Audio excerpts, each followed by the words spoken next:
I got to get in contact with the president. For what? I have no time to explain. Greg left his office, looking for anybody that has the capability to get him to the president. Dan, Hey, Greg, what's the matter? I need to talk to the president or at least anyone from the administration. Why? It's hard to explain. Greg, I am the press secretary. I have a job and I can't risk it by wasting his time.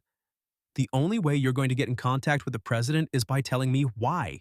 Okay, it regards the war in Egypt. There is something strange going on. I think that the whole reason why we're... Greg, the war's over. What? The administration is pulling the troops out of there effective by this afternoon. What do you mean? Why? They claim that they already accomplished their goals in overthrowing the regime and replaced it with another one. The war just started. Even if that is true, there is no way they could overthrow the regime this quickly. How can it end already? I don't know. Why don't you ask your friend Patrick? Why? Is he alive? It was windy. The city was appealing to the eye, but the wind made it difficult to full enjoy it. Nonetheless, sitting at a small cafe in the nice side of Istanbul was hard to make miserable. As he was sitting at the table sipping his coffee, a mysterious man was standing near. He didn't know who this man is, but he kept looking over to his direction. Who is this guy? Finally, the man walked over to him. You have to keep moving. What? You don't have much time.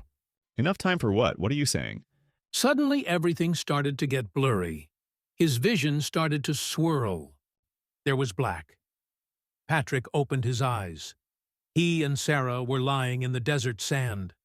It was in the early morning, and the two knew they had to keep moving. It was less than 15 hours ago that they just witnessed the destruction of the pyramids. Sarah, wake up. We have to keep moving. Sarah slowly stood up to her feet and continued walking alongside Patrick through the desert. Her throat was dry, and her body was so weak that she could barely stand. Yet her and Patrick continued moving one foot in front of the other. As the two were walking, they heard a loud noise in the distance behind them. Sarah and Patrick looked back and saw an oncoming helicopter. Both Sarah and Patrick feared it was going to shoot them down, but they were already dying from roaming the desert, that they were almost relieved that at least they'll have the quick way out. But the helicopter wasn't shooting. It instead landed in front of them. A soldier screamed as he was waving them inside. Come in! Hurry! Sarah and Patrick entered the helicopter. A tall, older man in a suit was waiting for them. Patrick and Sarah sat across from him. How was the desert? He asked. Dry. The man pulled out a clipboard and started reading from it. Patrick O'Brien, a former U.S. soldier who is a Medal of Honor recipient, and Sarah Dunn, a robotics engineer who is one of the leading innovators of our generation. Both of them in Egypt, in the midst of a hot war between the country and the United States. How did this happen? What happened was that Patrick decided to join the war in Egypt to fight for his country, because he is a patriot.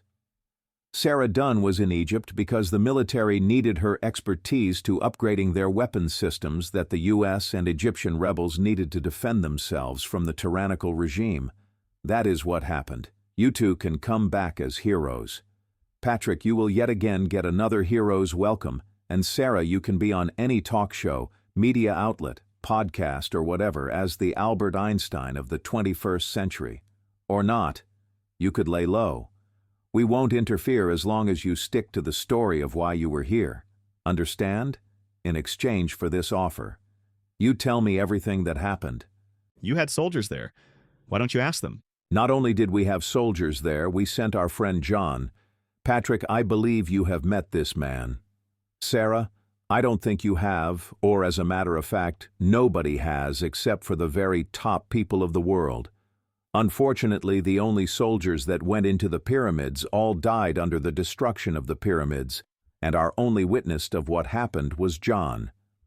However, John is in a mental institution due to the impact of what he saw. However, it is clear that you two are not impacted the same way John was. So tell me why. Why is John cognitively impaired, talking to people in his head as if they are right in front of him, and you two are perfectly fine? We don't know. I swear to God. Do you know what happened? Sarah and Patrick remained quiet. Okay, just to let you know, we are flying in the middle of the desert that was near a war zone. The media hasn't released anything regarding you guys being alive, so tell me what happened, or the reports tomorrow morning will refer to you two as heroes who were killed in the war. So what did you see in the pyramids? How is he doing, Doctor? Not great. There hasn't been much improvement since he checked into here. So far, he has been mumbling gibberish and repeating random words. Most concerning is that he was talking to people who don't exist. Can I speak with him? Of course. Marika walked up to her uncle. He was sitting in a wheelchair, staring out the window. Uncle John, it's me, your niece. How are you doing? Yes, this is my niece. She's a good person. Should we involve her? Who are you talking to? John stayed silent. Well, I just come to check in on you. Green fire, green fire, green fire. Okay, what about it? It's here somewhere. Here.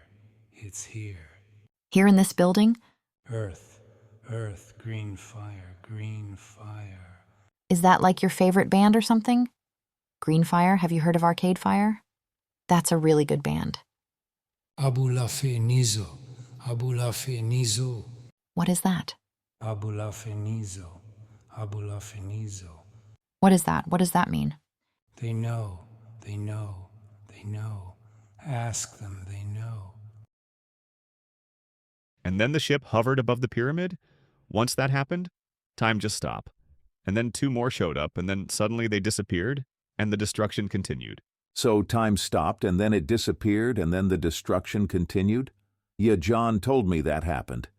Time stopping, I find it hard to believe. I think you know why, miss. Yes. Why?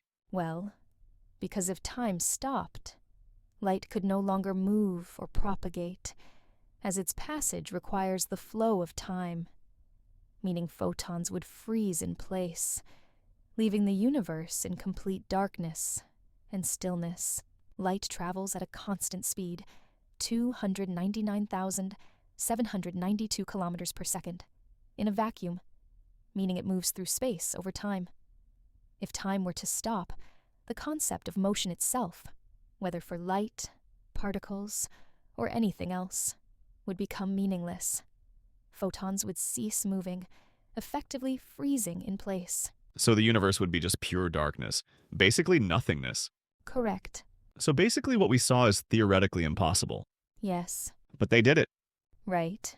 So what we saw is not only capable of freezing time, but the ability to prevent the universe from being turned into nothingness. So they can harness the universe and create its own rules. Does that make them God? You want to become God? If you had the ability to become God, wouldn't you want the same thing? Sarah and Patrick sat in silence. So that is it then? Patrick and Sarah remained silent. That is it? That is the end of the story? Yes, yes it is. Okay, our troops are pulling out in 0500. We're taking you to the airbase and you'll be flying home from there. But listen to me, we'll keep an eye on you too. If any of you do anything that opposes the government's agenda, you won't have an option next time. Understood? Sarah and Patrick nodded their head. Okay, we'll be landing in 2 hours. Sarah and Patrick were now in the back of a military cargo plane headed back to the United States. Why didn't you tell him? Tell him what? About after the UFO hovered above us. What about it? Come on, Patrick, I know you felt what I felt. They were speaking to us telepathically. Yeah, but could you make out what they were communicating? I don't know, but it was something. You felt it. I felt it. You shouldn't trust these people, Sarah. If we tell them about the UFO communicating to us, they would probably dissect our brains. That's probably why that John guy is in a mental institution. Why is he mentally unwell and we're not? I wonder. Probably because they dissected his brain. Seriously, Patrick. If they actually did that, why would he tell us? And then ask us why we're not mentally impacted like John is. Well, who's to say we aren't mentally impacted? Sarah shook her head. She couldn't disagree with Patrick on that. Patrick opened up his eyes and suddenly was in a dark, ancient room. Sarah was sleeping on the floor. Patrick started shaking her. Sarah, wake up. What is it? Where are we? I have no idea. The room had markings all over the wall. like it was scribbled in an ancient language. As Patrick examined closer, he noticed that the scripture had a symbol at the end of each sentence, a circle with 2 lines running through it. Where are we? Suddenly, a man appeared. It was the same man that was in Patrick's dream in the desert. You don't have much time. What? I don't have much time to tell you, but you have to find your way here as soon as you can. What do you mean? What are you talking about? They're watching you. Be careful. Suddenly, a bright light emerged from the walls. Patrick woke up. Sunlight was creeping in from the windows of the plane. He looked around and noticed Sarah just got up as well. It's rare that Patrick's dream has any significance to him, but for some reason, the last couple he had seemed to linger in his mind for a while after he woke up. I guess we're back home. Washington? Washington. Who knows? What do they know? A message? The message. Abulafe Nizo. Abulafe Nizo. Jesus Christ, no, keep on with the message. Miss, I understand that he is your uncle, but he is clearly in a deranged state of mind. I don't suggest you push any further. Listen, I just need to talk to him a little longer. Miss, we had top professionals try to decipher what he is saying, and it was just nothing but nonsense. Let's not forget he's still talking to ghosts. We are aware this may be a tough time for you. Marika sighed. She knew the doctor was right. She didn't want to believe that her uncle is now a crazy person inside a mental institution. Marika got up to leave. They know. They know. Okay, Uncle John. They know. John was now pointing his finger to the TV screen. Marika looked up at the TV.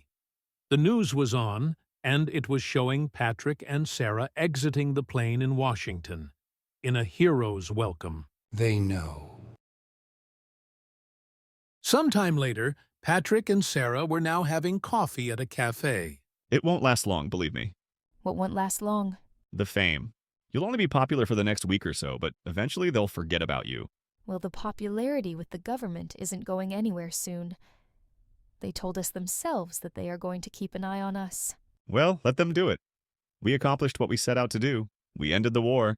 Yeah, I'd say we did a little more than that. Patrick nodded his head in agreement.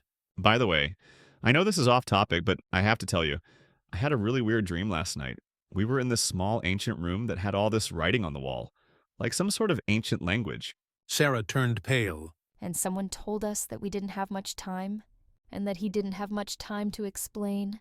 Patrick stared at Sarah, almost frightened. How did you... I had the same dream. On the airplane. Right before we landed. How? I don't know. What does this mean? Were we drugged? Did they drug us when we were on the plane? Did they? No, I don't think so. I'm sure this is nothing more than a coincidence. Patrick. What if it wasn't a dream but a hallucinogen? We know it isn't beneath the government to drug people. Yeah, but when could they have done it, and why would they do it? Listen, don't worry about it. We were just roaming a desert for days. We are going to hallucinate. That's what happens to your brain when it is in desperate need of food or water. That's probably what happened to us. Sure. Let's just leave it at that then. Marika was frustrated. She has been arguing with the doctor for what it felt like 20 minutes. If you're not helping him, then why can't he come home? We can't send people home if they are not medically cleared. Right, but you're not doing anything to help him. You don't give him meds, you won't help him learn to walk again, so you just let him rot in here. We don't know his diagnosis. It is unlike anything we have ever seen. We don't know what his behavior is going to be like in the upcoming weeks, or what it's going to be like when he's with a family member. Excuse me, miss, what's the problem here? I want my uncle to come live with me instead of this facility since this facility has refused to help him. I understand, miss. You are free to go. Doctor, help guide this lady and her uncle to her car.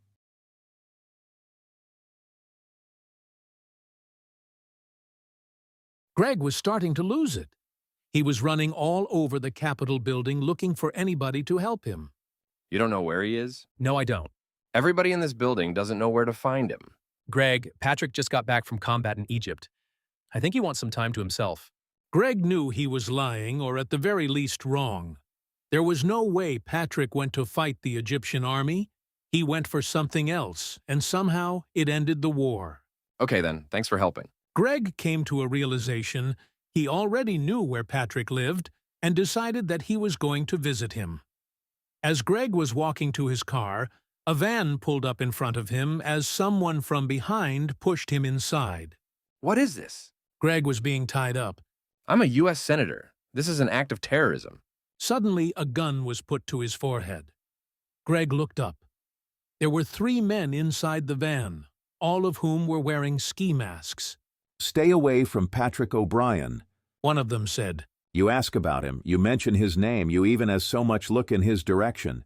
You're going to have another visit, you understand? The man pushed the barrel of his gun harder against Greg's forehead. You understand? Your brains are going to be used as fucking spray paint. Greg nodded his head. One of the men then took out a syringe and stuck it in Greg's neck. Greg was feeling dizzy, and then suddenly he was unconscious.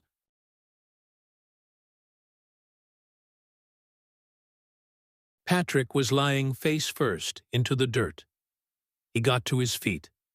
He was in the woods somewhere. He kept walking straight ahead and encountered a cave. Patrick? Sarah, is that you? Yeah, of course. Why wouldn't it be? I think we're dreaming. What makes you think that? Do you remember getting here? Think about it. The thing is that I don't even know if that's actually you or a figment of my imagination. Like you're just a part of my dream. It's me, Patrick. I swear to God, it's me. We had coffee yesterday, and we were discussing dealing with the fame or something. Why is this happening? Why are we sharing the same dream again? Because I brought you here. Patrick and Sarah turned around. It was the same man in the previous dreams. I am not your kind. Your consciousness are just a computer that designs its reality in only a way which you can understand. What am I is so far beyond your comprehension that it would cause much greater confusion, that it would destroy your brain if I were to reveal my true form. So the language you speak, the way you look, is not actually what is reality.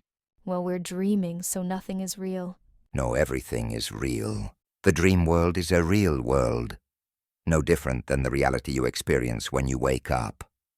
Your dreams are portals of communication to other dimensions and universes, the same way death is the only portal to the life beyond this world.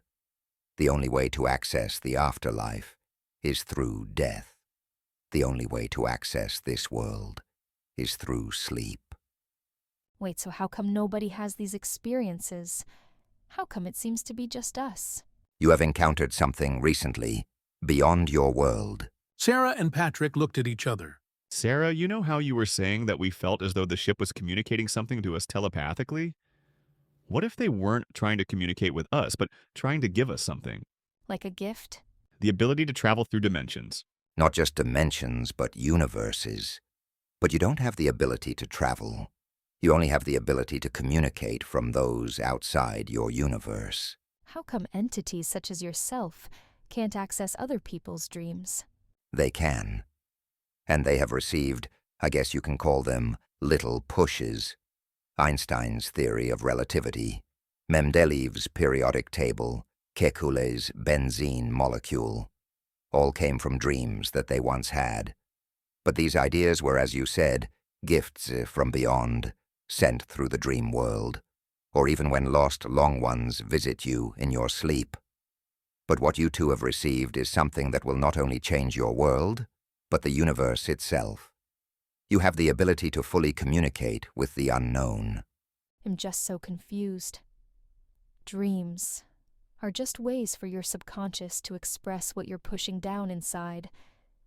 Because your prefrontal cortex, the part that deals with logic, is shut off completely, while your amygdala, the part that deals with emotion, is alive. So dreams could be just expressing what we feel inside. Exactly. Dreams are your subconscious telling you something, but your subconscious is another world, dimension, or universe in itself. And when you dream, that universe is trying to tell you something. But they never had the ability to fully communicate like you do now. Right, but how can it be in another universe or a world? I mean, most people only dream of places they know or been.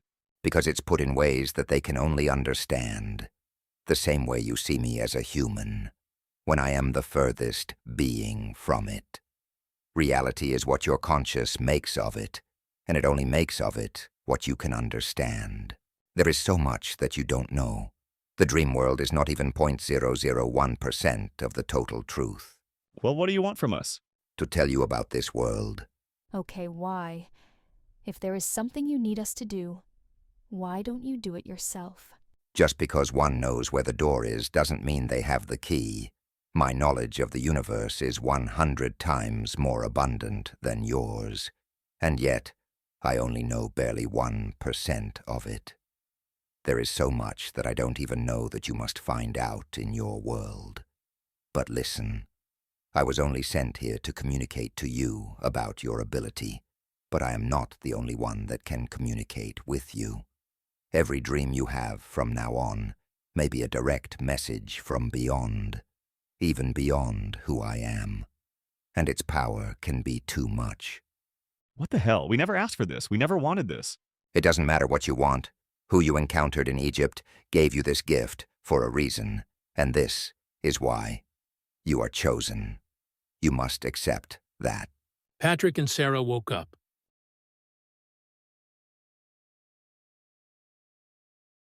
Marika made it back to the house with John.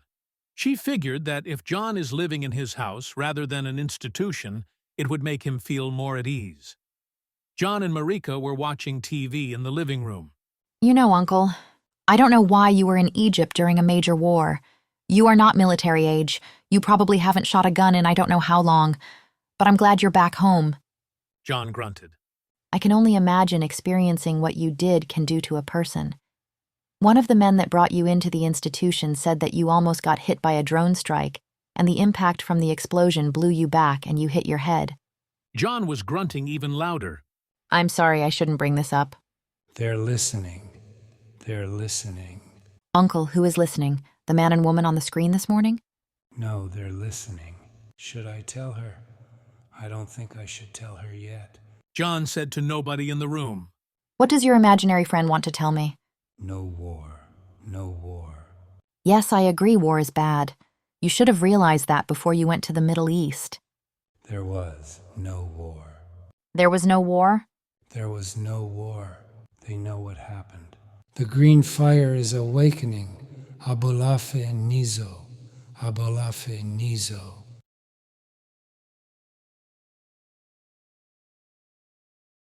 Greg was paranoid. How did those men know that he wanted to see Patrick? What was Patrick involved in? But more importantly, who turned Greg in? Greg only asked members of the Capitol building about Patrick. Either the building is bugged or one of his fellow politicians organized the kidnapping. Greg made his way to the Capitol.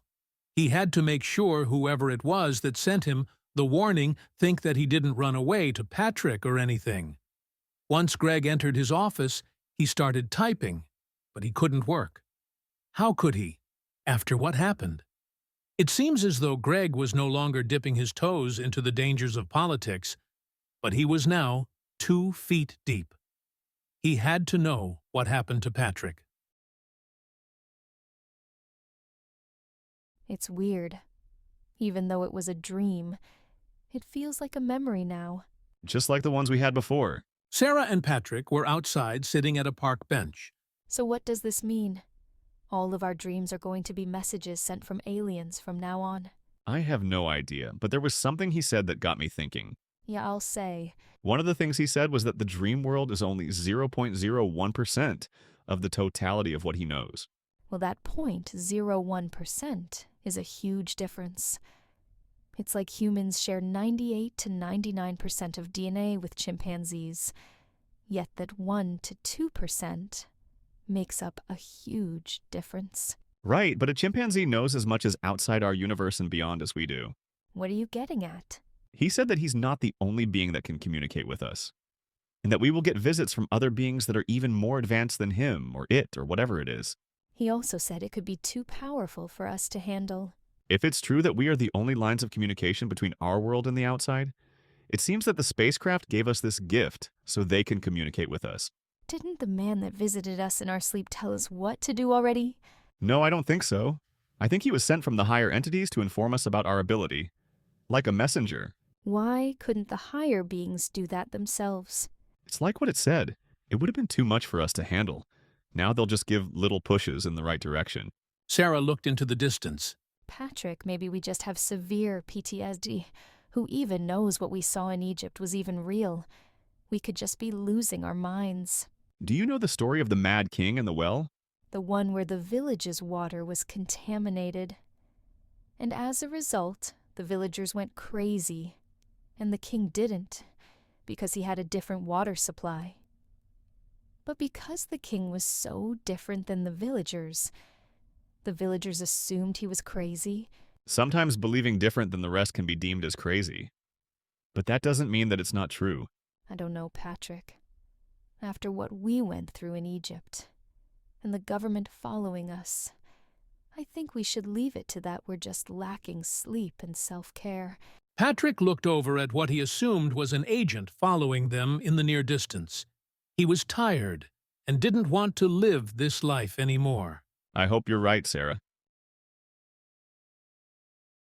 Marika was in the kitchen in her house making dinner for her and her uncle.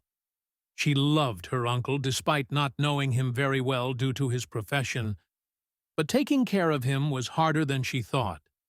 It felt like she was trying to raise a dying man. You know, Uncle John, I haven't really gotten to know you throughout my life. You were always away on some overseas trip and no one knew why. My dad said you weren't allowed to say. And it just makes me sad that now that I have you here, I can't even ask you any of the questions that I want to know. Because now all you can do is say random gibberish of some unknown language or something. Seeing people that aren't there, you keep talking about those 2 people that came back from Egypt, that they know the truth. Like, I don't... What about the clock? There's something in it. I am talking to you. Whoever you're talking to doesn't exist. Clock. I'm not done talking. I'm trying to open up to you and you keep... Clock. Marika had enough. She grabbed the clock off the wall and smashed it to the ground. There's the goddamn clock! Marika instantly regretted what she did. It wasn't fair to take her anger out on her uncle when he is the one that is actually suffering. I'm very sorry, Uncle John. I don't know why I did that. Clock. I know. I'll get a new one. Marika noticed that his finger was pointing towards the broken clock on the floor. Marika went to check on it and saw a small item. She picked it up to have a closer look. It was a wire, a listening device. She looked back at John. He now had his finger pressed against his lips, signaling her to be quiet. They're listening. Greg was thinking. He was clearly being watched, and his fellow colleagues are in on it. He wondered. He doesn't really have to find Patrick. He just needs to find out what happened to him. He needed to find out if there were other soldiers that were around Patrick during his deployment. Greg made his way to the VA Medical Center and found a nurse. Excuse me, miss. Do you have any wounded soldiers here from Egypt? I just want to pay my respects for their service. Well, thank you, but we have no wounded soldiers from the Egyptian war.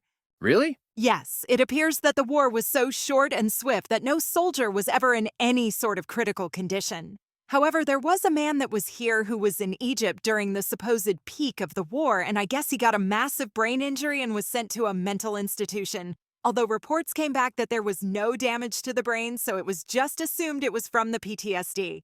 But he wasn't a soldier, so I don't know if you would like to see him.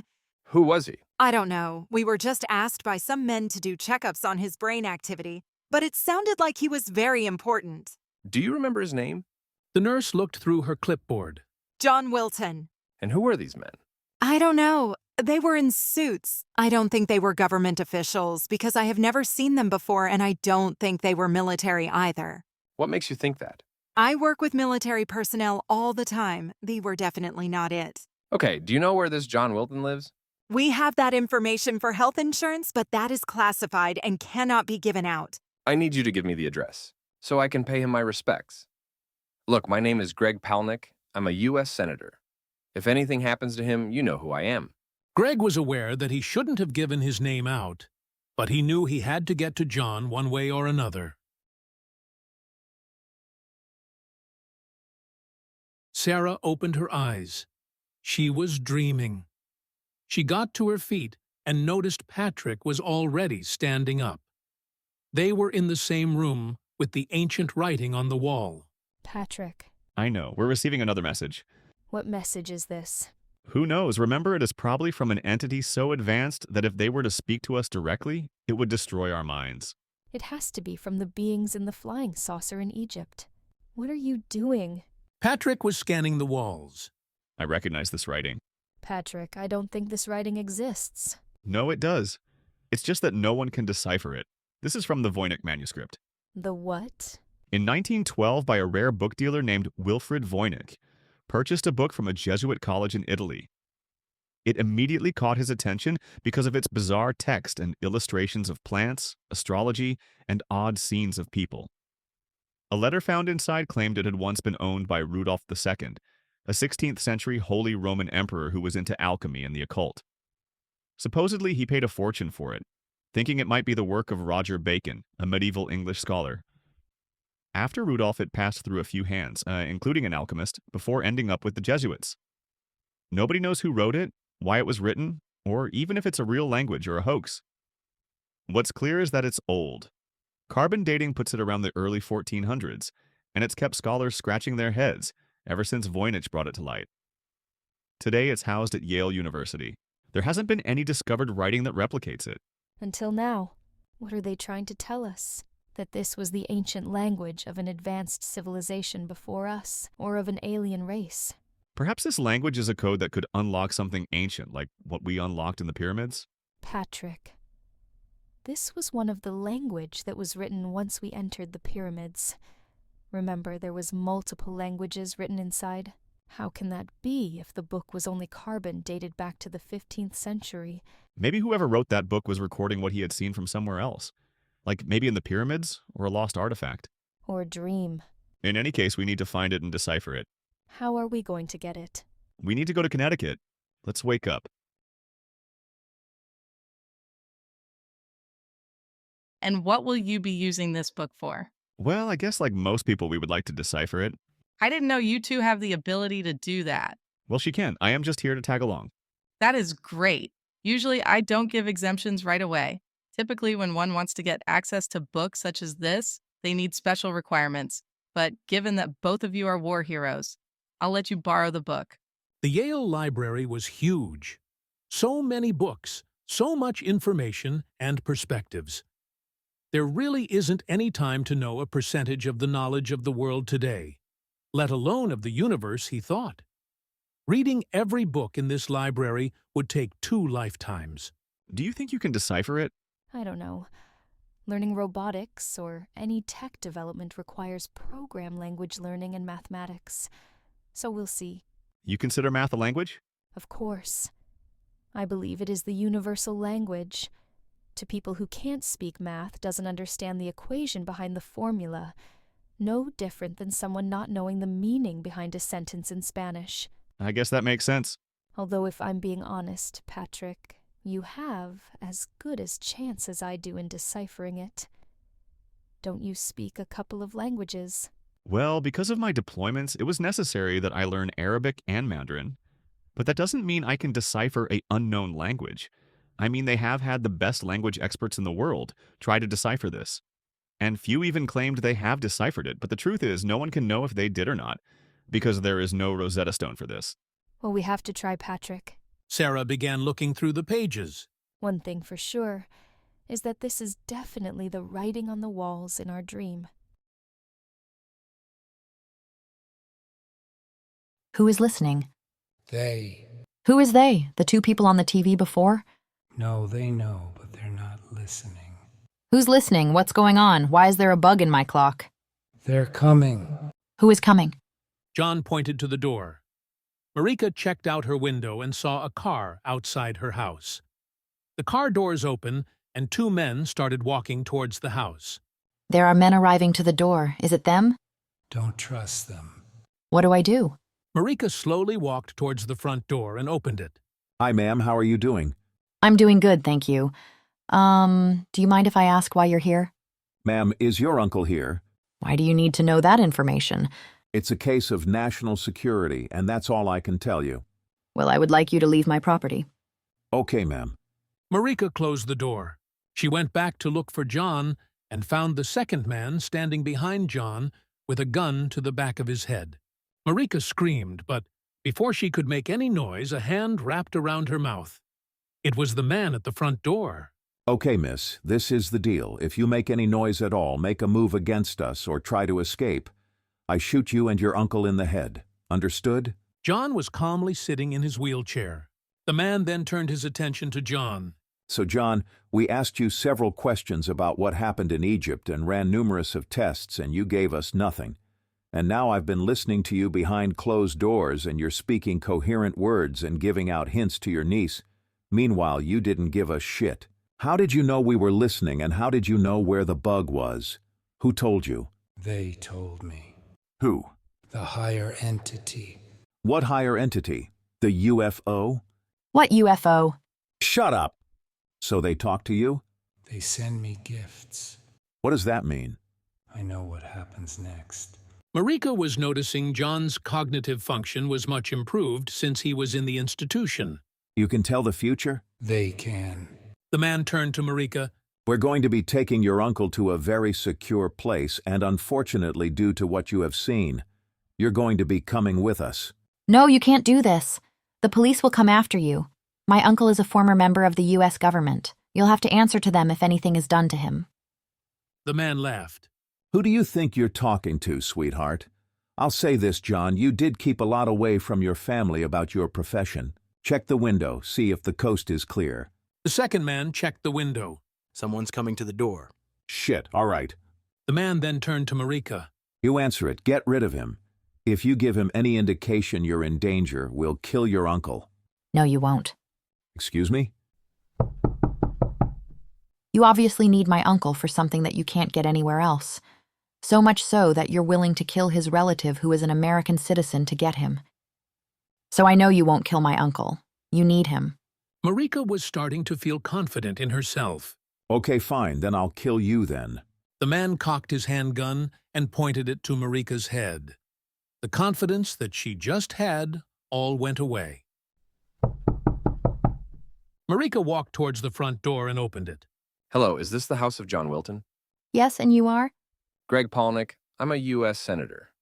I'd like to speak to him if that's okay with you. I'm sorry he's not here right now. Greg noticed the woman answering the door was sweating and looked like she was about to have a panic attack. Are you okay? Yes, I am, and he's not here right now. Miss, are you sure you're okay? I work for the government. I can get you an ambulance right away. Greg peeked inside and saw the broken clock on the floor with a listening device sticking out of it. He knew they already got to John. Please leave. Okay, I'm sorry to bother you. Marika closed the door. That took longer than needed. He's gone and I did what you told me. It doesn't matter anyway. We came for John, and now that we have him, we don't need you anymore.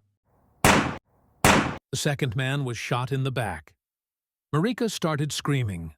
The man speaking to Marika was caught in the hand and immediately headed out the door towards his vehicle. Greg bursted through the back door with the gun in his hand. Are you two okay? Marika was still screaming. Okay. Marika was panicking. She sounded more unhinged than her uncle, who was just in a mental institution. Marika and Greg noticed John was still calm, as if nothing had happened. Uncle John, why aren't you startled after what just happened? I knew what was going to happen. How? They tell me the future.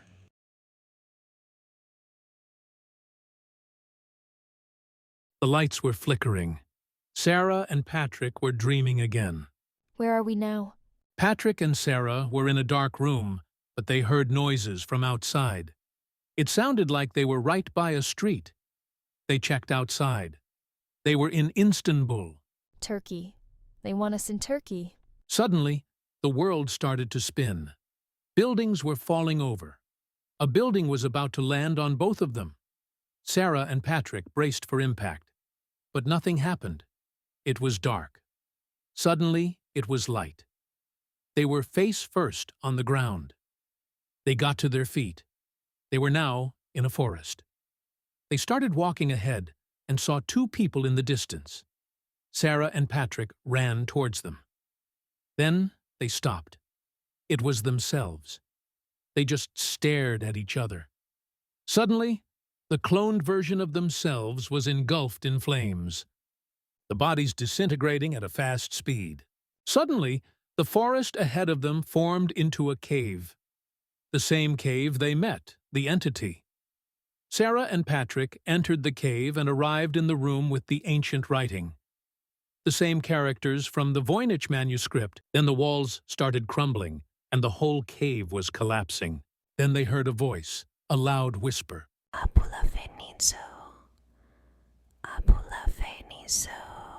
Suddenly, green fire was ignited and spread across the room, engulfing Sarah and Patrick. Sarah and Patrick woke up, but the whispers still lingered.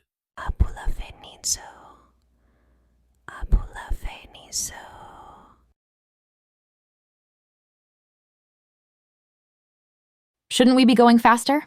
If we go fast, then we would be noticeable, which is the last thing we need to do. What are we going to do? We're going to find a hideout. Then I'm going to have a lot of questions for your uncle. How come everyone wants to talk to him? Why can't they just leave him alone? Your uncle witnessed something in Egypt that he wasn't supposed to see, and now because of it he's screwed in the head. He damaged it due to an impact caused by an explosion. No. The nurse at the hospital said there was no signs of physical damage to his skull. And it couldn't be PTSD either because he wasn't even a soldier there. And yet he was the only one in that war who was in a mental institution. Marika recalled one of the doctors saying it was unlike anything they've ever seen. I mean, look. How come he knew the house was bugged and where exactly the bug was? How did he know the men were coming to the house? And still remained calm throughout the chaos. He knows something and we have to figure it out. The three entered the hideout. It was small and looked like nobody lived there in decades, which was probably the case. Okay, we only have the one room. You two can take the bed, I'll take the floor. Greg sat on the floor. He was exhausted, but at the same time alert. He's never killed a man before or put his life at risk at any point in his life. Now he just killed what he presumed was an agent for the government while wounding another. He didn't know what to do next. He couldn't stay in this hideout forever. He knew the next move was determined by John. Greg stood up. Okay, John, what happened in Egypt? Something nobody was supposed to see. John sat in silence. One of the men said something about a UFO. UFO? Is that what you saw, John? I saw them for who they were. Greg was discouraged. Was Patrick O'Brien there, or Sarah Dunn? They know. So they know what you saw? No, they know the gift. What gift? The gift to know the future? These higher entities in your head that gave you the ability to predict the future also gave them that gift to Patrick? John laughed. It was the first time he showed any emotion since he entered the hospital. He looked up at Greg. Sarah and Patrick are the higher entity.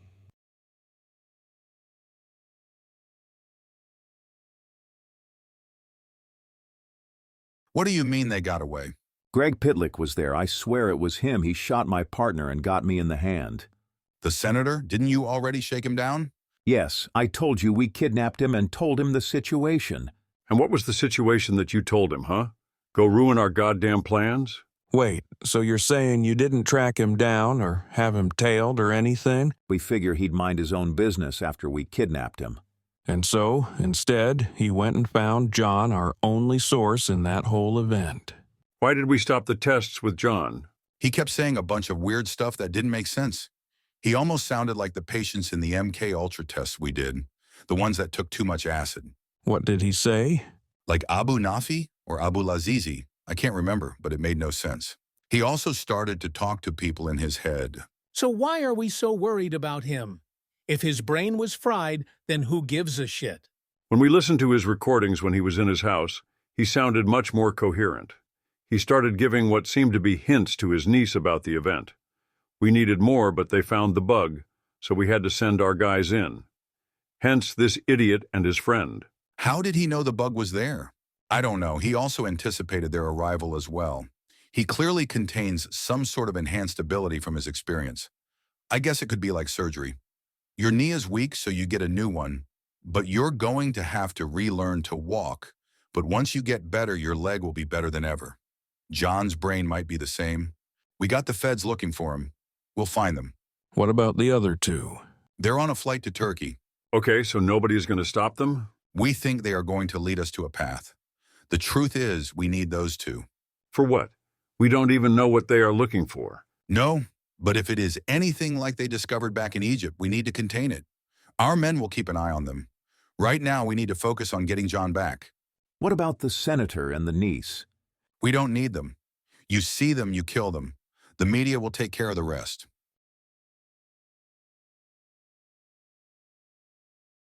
How are we going to find the cave? I don't know. Maybe I should go to sleep and ask them.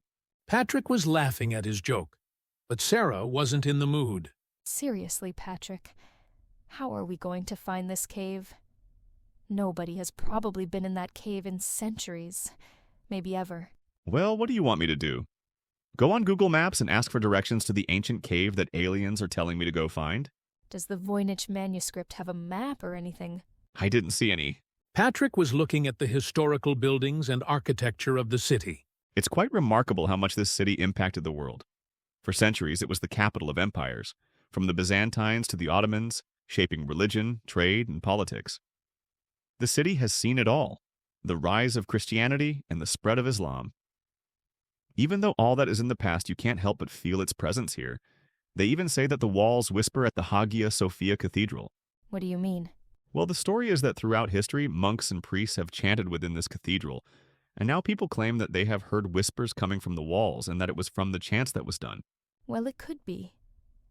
Humans can only see light within the 430 to 770 terahertz range, and hear sounds between 20 hertz and 20 kilohertz, meaning much of the electromagnetic and sound spectrum is invisible and inaudible to us. Maybe some areas our frequency to see and hear are stronger in places like the Hagia Sophia? Or perhaps also in a state of emergency, like the third man syndrome. Those people claimed with absolute certainty to have other people help them in an emergency. But these good Samaritans actually don't exist. Maybe people that see and talk to people in their head aren't crazy, but have the ability to see and hear at a higher frequency. I guess it's kinda like what that entity said to us in the dream. Our brains only perceive the world in a way that it can understand. That way it helps us survive and thrive.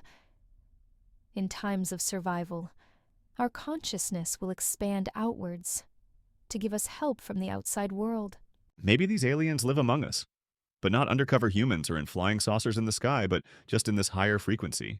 Maybe that's where the other universe is. Maybe the universe is in everything. Well, everything is believed to be everything.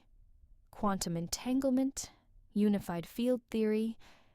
The most simple theories are usually the right ones. And the most simple theory is that everything is everything. I believe it was Carl Sagan that said, an elementary particle such as an electron would, if penetrated, reveal itself to be an entire closed universe. Within it are other much tinier particles, which are themselves universes at the next level.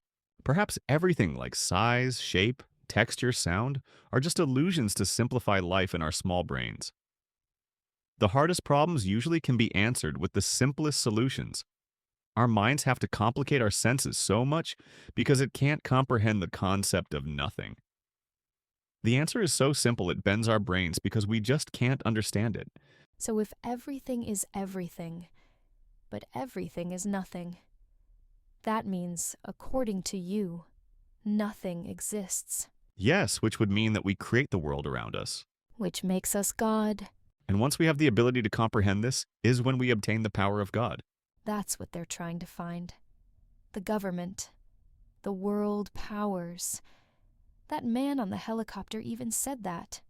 The world powers must believe the same thing, and have been trying to find a way to access it. But how are we going to access it? Patrick, didn't you say the walls at the Hagia Sophia whisper? Don't you remember the walls whispering in the dream? Right before the green fire lit up. Yeah, what were they saying again? Abu, something. I can't remember. Maybe the Hagia Sophia can remind us. Patrick and Sarah entered the Hagia Sophia. It was beautiful. You can feel the spiritual presence in the building. Sarah and Patrick came up to a wall. I don't hear anything. Give me a second. Patrick grabbed the Voynich manuscript and opened it to one of the pages. Suddenly, there was a whisper. It sounded like more than one was coming from the wall. Then Patrick and Sarah realized one of the whispers wasn't coming from the walls. It was coming from the book. They were communicating with each other. Patrick, look. The letters in the Voynich manuscript were shifting. What's it doing? The letters turned into lines and dots with a symbol. The symbol was already in the book, but never in this context. Patrick noticed it was the same symbol he found on the wall in the first dream they had. The circle with two lines running through it. The letter continued to move until they reached its final form. What is it? It's a map. What's happening in Turkey? O'Brien and Dunn, according to our agents, have the Voynich manuscript and are setting out up the mountains. Does it look like they may have found something? I don't know, but they are Oscar Mike. Oscar Mike? It means on the move. Didn't you serve in the military? It was a long time ago. Regardless, they might have found the big enchilada. Let's not fuck this up here. Send more of our best agents there once they unlock the code. Grab them and reveal it to us ASAP. Well, this is why I actually came. I have received intel that the other nations have received word about our two friends, and they have sent their people there as well. What? Yes. China, Russia, India, Japan, UK, Germany, basically every country that isn't third world is sending agents there. Half of those are our allies. What the hell are they doing? They obviously know about what happened in Egypt. They know that if anybody was to obtain that ship or its abilities, they would rule the galaxy. They are rolling the dice that these two are going to find what we're looking for. Screw sending in our best agents. Send in our special forces. We can't do that. That's an act of war, and after the bullshit our country went through with Egypt, they won't stand for it. No other country has better agents than we do. If they want to get to them before us, they're sending soldiers. We'll just say we're defending Turkey against them. What's the nearest base to Turkey? Whatever it is, send all personnel and equipment to Istanbul. What if someone catches them before we do? They're Americans. We can negotiate something. If not, we still have John. Which reminds me, let's send the whole FBI after him. He's in the country somewhere. Tell the media to say whatever it wants about him, but we need him now. And don't forget, in Turkey, if you see any agent, soldier, or foreign personnel, take them out. They are targets, allies or not. Is that really a good idea? You tell me. We might be on the verge of entering a world where we become God. That's not an exaggeration. This is the big one. I can feel it. I would sacrifice 1 million American kids for this, and if I didn't, I would be a traitor to my country. Then let's throw the whole kitchen sink. Russia and China will do the same. And just like that, World War III has begun, except for good reason this time. The opportunity to become God. Istanbul is about to be the most important city in the history of the world. And the most dangerous. Sarah and Patrick opened their eyes. They both looked at each other, knowing what the other just dreamt of. What does that message mean? Who were those people? That wasn't a message, Sarah. That was an actual meeting that's taken place. We have to move right now. Sarah and Patrick got to their feet. It can't be. We're being followed, and now the whole world is looking for us. It's bad enough the United States is, but the whole world? That's why we gotta move. So what did you mean when you said that wasn't a message, but an actual meeting? It is a message from the higher entities warning us to keep moving, but they didn't do it by a sort of symbolic message, but rather by actually showing us a meeting between the real leaders of the U.S. and what the world leaders intend to do. What were they talking about, John? Did he escape from the asylum? Does he know something now? Sarah, I'm not sure. What I am sure of is that we have to keep moving. The sun was rising. Patrick and Sarah have been following the directions on the map for so long that they slept in the forest. Now that they're awake with the knowledge they have, they knew they didn't have any time for sleep. They had to keep moving. The forest was dense and mountainous. Almost a third of the country was covered by forests, which gave Sarah and Patrick relief. If the whole world is hunting them down, then hiding in a sea of trees was the best place for them. Then Sarah and Patrick stopped. They were in the same place as their dream. They started running on the path and found the cave. This is it. This is the cave. Thanks. Patrick and Sarah turned around. Several agents were pointing their guns at them. Don't make any sudden movements. One of the men grabbed his mic.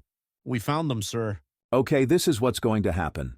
We're going to follow you into this cave, and you're going to unlock whatever it is you're trying to unlock.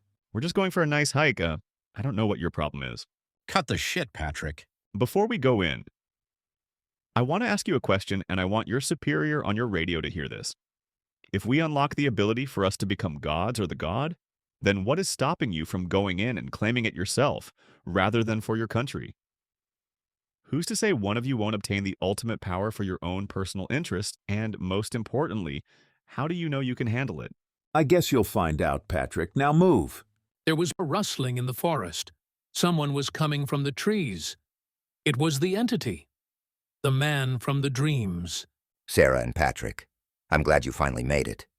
What are you doing here? The agents were confused. Who the fuck are you talking to? There's no one here. Are we dreaming? How come we can see you? How come we can interact with you? These two are crazy. They've clearly lost their minds.